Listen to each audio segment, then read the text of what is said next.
Dispute resolution and crisis incident management.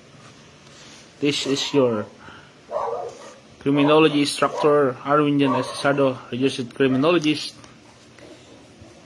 In today's lecture, we study about Chapter 7, Arbitration Law. Arbitration Law, Republic Act number 876. Arbitration Law, Republic Act number 876. Our learning objectives. At the end of this lesson, the students are expected to understand the following. What is arbitration law? Who is disqualified to arbitrate? Cases not subject to Republic Act 876. The form of arbitration agreement. The hearing by court in arbitration conducted. When may a civil action be stayed? How the arbitrators will be appointed.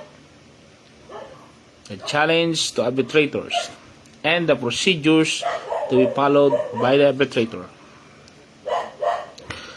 What is Republic Act number 876? This act shall be known as the arbitration law. What are the subject matters of arbitration law? Two or more persons or parties may submit to the arbitration of one or more arbitrators any controversy existing between them at the time of the submission, and which may be the subject of an action, or the parties to any contract may, in such a contract, agree to settle by arbitration a controversy thereafter arising between them.